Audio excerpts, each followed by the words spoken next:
Bonjour à tous. Suite à ce que je vous ai envoyé par mail en PDF, qui est le paragraphe 7 du chapitre qu'on est en train de traiter en ce moment sur l'attraction, vous avez pu voir qu'il y a une partie donc, de ce paragraphe qu'on n'avait pas encore vu en cours, que vous avez lu j'espère, et qui explique notamment à la fin comment se débrouiller avec les valeurs du module Jung ou module de traction. Donc là, on va traiter un exemple de comparaison entre deux matériaux. Le Styrolution PS147F, qui est un polystyrène cristal. Bon, c'est pas un scoop, vous allez voir qu'il fait partie de la famille des fragiles, mais ça, on va le confirmer tout à l'heure. Et puis, un Styrolution qui est un polystyrène choc cette fois-ci. On le voit que c'est écrit en dessous parce qu'il est écrit High Impact. Ça veut dire littéralement choc intense. Donc c'est bien un polystyrène choc qu'on appelle aussi SB. C'est le 456EB de chez Styrolution aussi. Vous pourrez trouver tout ça sur UL Prospector avec les logins et mots de passe que je vous ai envoyés.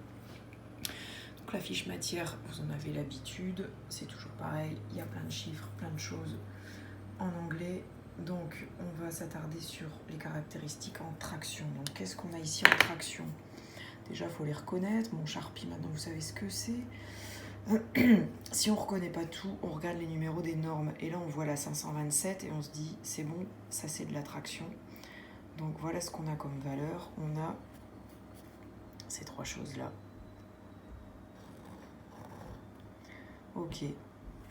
Et les valeurs sont ici. 50 mégapascales, 3% et 3300 mégapascales. Mais qu'est-ce que c'est ? On retourne au début de la ligne. Un petit peu de traduction. Tensile modulus, c'est le module de flexion. Donc ça, c'est ce qu'on appelle E. C'est vachement dur d'écrire devant un écran en fait. Alors, tensile stress at yield. Yield, c'est le seuil. Stress, c'est la contrainte. Donc ça, c'est un sigma S. Et ici, on a tensile strain at break. Strain, c'est la déformation. Epsilon et break, c'est la rupture. Donc on a epsilon R. Alors nous voilà bien avancés parce que on a vu en cours que notre point S avait deux coordonnées, sigma et epsilon. Notre point R aussi. Donc là on a seulement la déformation pour la rupture et seulement la contrainte pour pour le seuil. Et on a la valeur du module. Alors pour plus de facilité, on va recopier les valeurs. Donc on a 50 mégapascales, 3% et 3300 mégapascales. On va les recopier ici. Alors, ici, donc on a 50, c'est super dur à écrire, mégapascales. Ici, on a 3%. Et ici, on a 3300 mégapascales. C'est avec ça qu'on va travailler. C'est parti. Alors là, j'ai très envie, bon, peut-être pas vous, mais on va le faire quand même, de tracer une loi de comportement. Donc je vais prendre un papier quadrillé et on va faire ça à main levée parce que le but c'est pas de faire un truc super propre. Si on faisait un truc super propre, on irait sur un ordi. Là, c'est histoire d'avoir une idée de ce que ça va donner. Alors, on y va. On va tracer deux axes. J'ai des mines, ouais.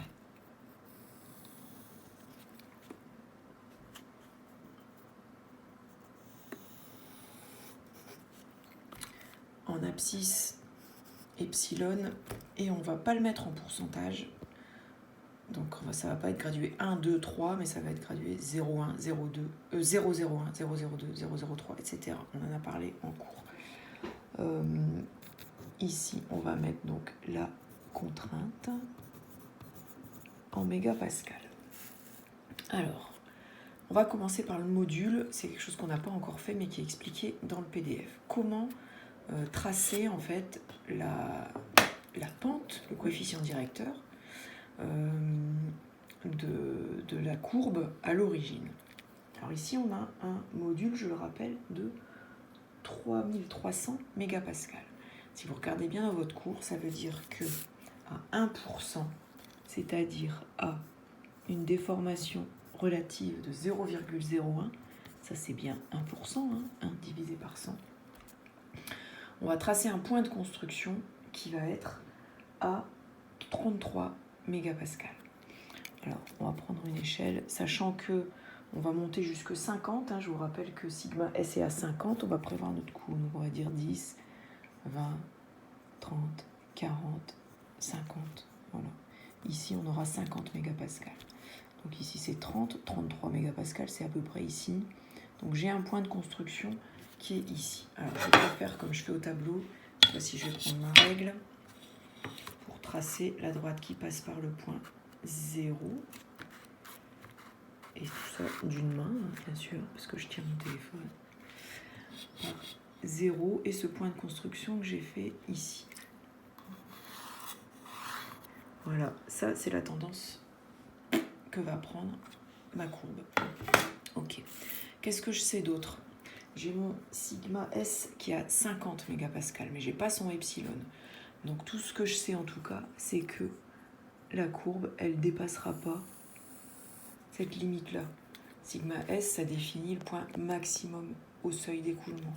Vous vous souvenez, il y a une tangente horizontale, c'est un sommet local. Et comme dit aussi la fiche matière, elle me dit qu'on a 3% de déformation à la rupture. Donc ici, j'ai 1%, ici j'ai 2 et ici j'ai 3. Donc en fait, j'aurai quelque chose qui va se casser ici. Je ne sais pas à quel niveau, mais en tout cas, elle n'ira pas plus loin que ça, ma courbe. Donc ça donne quoi? Alors là, je vais essayer de m'appliquer. Ça fait une courbe qui va partir, je fais le point ici, là. Voilà, qui va partir de 0, qui va suivre au départ la tangente. Il faut bien s'en détacher parce que j'ai un maximum là quelque part. Alors ça, c'est un peu au feeling, mais je sais que ici, j'ai un maximum. Et je vais sûrement finir par redescendre, mais hop, là, je m'arrête parce que je suis arrivée à 3%, et là, j'aurai une rupture. Voilà une belle courbe qui est représentative d'un matériau fragile, puisqu'on voit que le seuil est à peine dépassé, qu'on a déjà une rupture. Voilà pour le premier. Donc celui-là, c'était pour le PS 147F. On va aller voir maintenant la fiche matière du PS 456EB. Qu'est-ce qu'il me dit en traction? J'ai triché, j'ai déjà fait la collade. Voilà, on a 4 caractéristiques qui sont données pour la traction. On a tensile stress at yield. Donc ça, c'est ma contrainte au seuil. C'est parti. C'est mon sigma S. J'ai tensile strain at yield. Ça, c'est ma déformation au seuil. UP. J'ai les coordonnées du point S. Donc là, je vais pouvoir vraiment le placer tout à l'heure. Malheureusement, à la rupture, encore une fois, j'ai qu'une déformation. J'ai pas le niveau de contrainte, mais ça, on verra comment on se débrouille avec ça. Donc ça, c'est mon epsilon R. Et j'ai toujours mon module qui est E. Alors, les valeurs, au bout de la ligne, je vais essayer de retenir 23, 1,5, 40 et 2000. C'est parti. Alors, 23 mégapascales, j'ai déjà oublié, 1,5%, 40% et 2000 mégapascales. Voilà mes valeurs de référence. Sur la même courbe, sur le même graphique, là où j'ai tracé la loi de comportement du polystyrène cristal, je vais, avec la même échelle, pour pouvoir comparer, m'occuper de ce polystyrène choc. On commence par le module 2000 mégapascales. Qu'est-ce que ça veut dire? Ça veut dire que j'ai une courbe, une tangente qui va être moins pentue que celle-ci. Donc je me mets toujours sur le point 1%. Et cette fois-ci, mon point de construction, il va être à 20 mégapascales, c'est-à-dire ici. Bon, je prends ma règle. C'est parti. J'ai du mal, hein. Hop. On se met toujours à l'origine. Et cette fois-ci, sur l'autre point de construction. Et je trace ma tangente. Mince, super.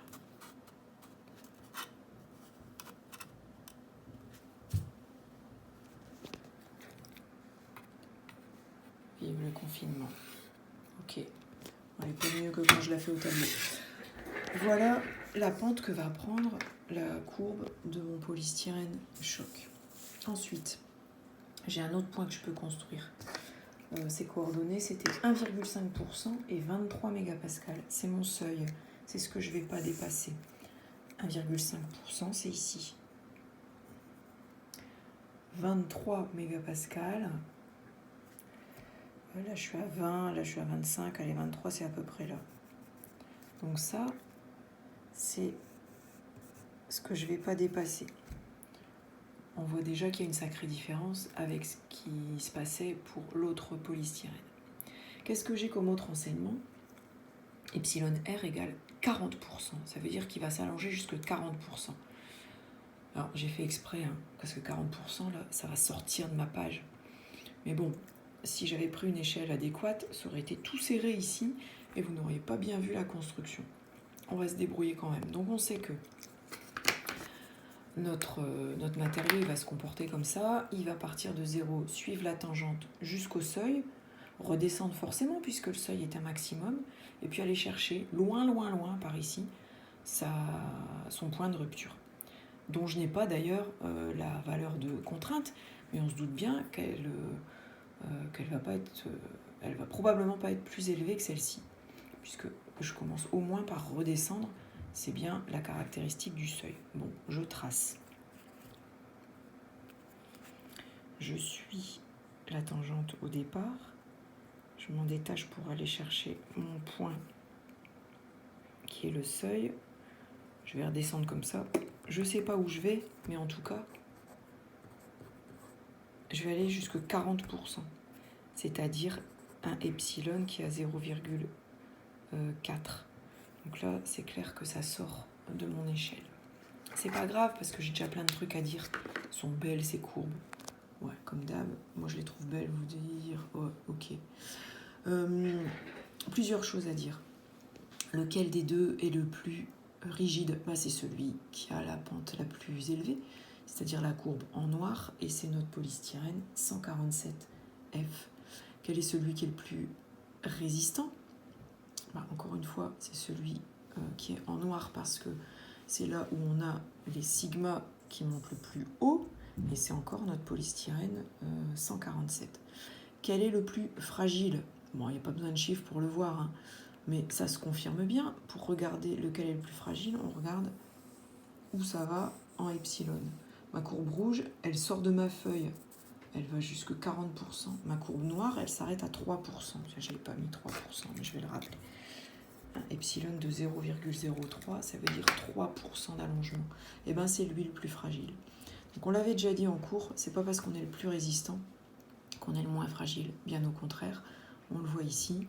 On a un matériau qui a un comportement fragile, le polystyrène cristal, avec un module élevé, une résistance élevée et un allongement faible, et un autre matériau qui a un comportement ductile, courbe de mémoire numéro 2 ou 3 là, sur le graphique que vous avez dans votre cours, avec un seuil et puis un allongement qui est assez loin. Donc là, le rouge, c'est bien un comportement ductile avec un module plus modéré, une contrainte qui monte moyennement, et surtout un allongement qui a lieu bien après le seuil d'écoulement. Voilà, je vais vous envoyer des références d'autres matériaux, puis vous allez essayer de faire la même chose. Et ce qu'on essaiera de faire aussi, c'est de mettre tout ça sur LibreOffice, pour voir un peu comment un tableur peut nous permettre de tracer ça. En tout cas, c'est pas une fin en soi, le faire à la main, c'est aussi une façon d'assez vite comparer deux matériaux. Bon confinement à tous, à bientôt.